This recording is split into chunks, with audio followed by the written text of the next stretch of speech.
How far will a millionaire influencer go to silence a critic? In 2020, Gabbie Hanna was publicly preaching about mental health and healing. But behind closed doors, a leaked archive of raw video receipts allegedly shows her mobilizing her teenage fan base for digital warfare. The target was not some massive drama channel. It was Jen, a 60-year-old hospice nurse working on the pandemic front lines. Her only mistake? Publicly calling out Gabbie for defending a convicted felon. What followed is a highly documented, deeply messy masterclass in financial grooming, proxy harassment, and coordinated smear campaigns. This is not just typical internet gossip. It is a terrifying look at how parasocial relationships can be weaponized to destroy an ordinary person's livelihood. The evidence leaked from the inside is concrete, unhinged, and about to blow this story wide open. So, how did a top creator turn her own stands into a literal hit squad? What is up, weirdos? Gabbie's downfall started when she publicly championed her former Vine friend, Curtis Lepore. Curtis had pleaded guilty to felony assault against another creator, Jesse Smiles. While the internet was disgusted by Gabbie's loyalty to an abuser, she doubled down on camera. She even accused the victim of faking trauma for views. That is when Jen, a frontline hospice nurse, decided she had seen enough. Jen called out Gabbie's hypocrisy on Twitter. Her criticism was completely valid, but Gabbie's ego allegedly could not handle the truth. She decided to play dirty. She bypassed public discussion and went full mob boss, weaponizing her fan base instead. This is where a young fan named Gracie enters the story. Gracie was an extremely vulnerable teenager. She ran a dedicated Gabbie Hanna Stan account. But Gracie was going through absolute hell. She was battling severe anorexia and using substances to cope. Her partner had just passed away. She lost her job, her apartment, and had to leave school. Gabbie allegedly saw this trauma as a perfect opportunity. She started replying to Gracie's messages constantly. To a lonely fan, this attention was intoxicating. Gabbie then decided to secure Gracie's loyalty with cold hard cash. She direct massaged Gracie and sent her $1,500. She told Gracie they would get through this together. Gracie cried tears of gratitude and offered to do anything to repay her. Gabbie called her an angel, saying the cash was just her way of giving back. She even demanded Gracie delete her Patreon, promising free access to all her paid content instead.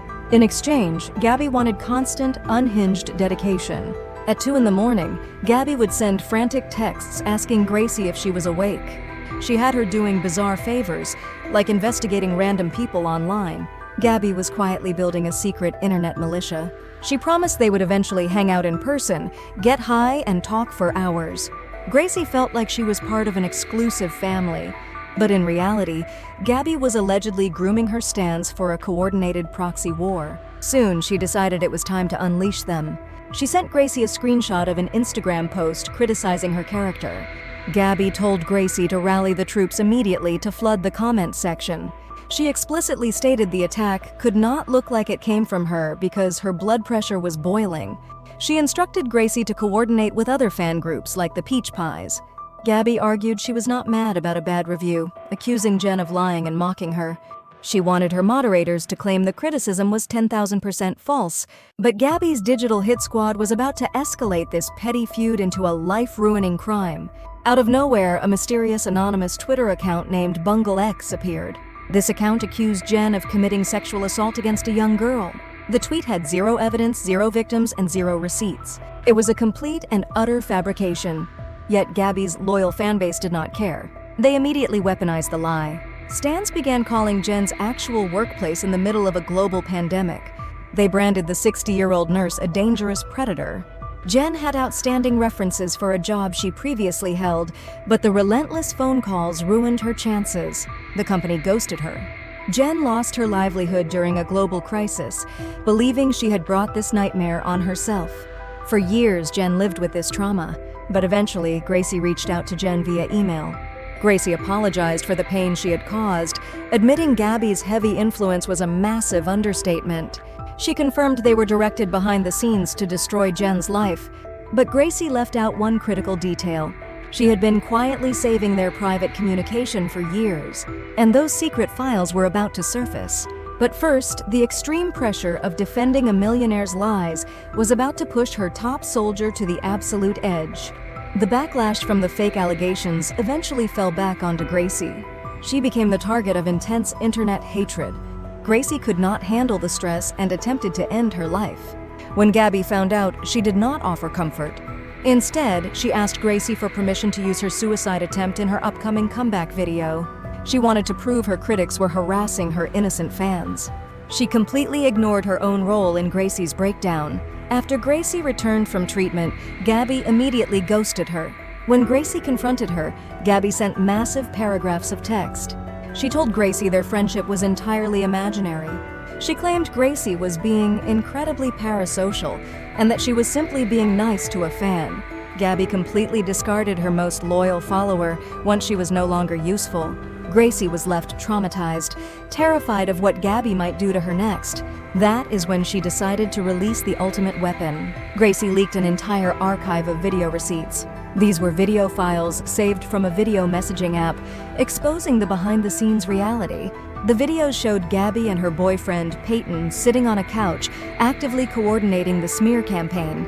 In these leaked clips, Gabbie is heard whispering into her camera. She tells Gracie to blow up the fake assault tweet and make the lie go viral. She emphasizes that she cannot be publicly associated with the attack, saying she is the only person who must stay hidden. Meanwhile, her boyfriend is seen searching for the tweet on his phone, acting incredibly jumpy and nervous whenever the screen is visible.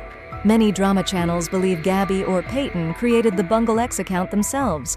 Jen strongly shares this suspicion. Peyton's extreme anxiety on camera only added fuel to the fire. The anonymous tweet also featured bizarre political hashtags, mentioning Black Lives Matter and the LGBTQ community. It claimed that judgmental woke people always hide horrific crimes. This specific rhetoric perfectly mirrored Gabbie's personal rants. It was highly specific, unhinged, and deeply suspicious. Gabbie then sent video messages to her stans from her bed, playing the role of a legal expert. She confidently assured her fans they could never be sued for defamation because it is virtually impossible to prove in court. She argued they were simply asking questions about someone else's post. A cute legal theory, except her own video leaks literally showed her coordinating the exact lie they spread. She demanded blood loyalty but offered zero protection, refusing to pay a single penny for their potential legal fees. The final video receipt shows Gabbie filming herself from her toilet. She offered a brief, half-hearted apology to Gracie. She admitted it was unfair to drag a fan into her personal chaos, but immediately made excuses, claiming she thought Gracie was anonymous. She then urged Gracie to move their conversations to WhatsApp to keep their future collaborations off the grid and hidden from public eyes. This entire saga proves how dangerously manipulative the creator-fan dynamic can truly become. These leaked receipts expose a terrifying pattern of digital grooming and proxy warfare. Gabbie Hanna allegedly used cash and faux intimacy to weaponize an at-risk teenager against a frontline nurse. While Gabbie remains completely silent, vanished from the internet, her digital fingerprints are permanently locked in the archives. It is a dark reminder that on the internet, your top soldier might just be screen recording your downfall from her bed. How should platforms punish creators who use their fan bases as personal hit squads? Drop your thoughts below. You can dial a lot.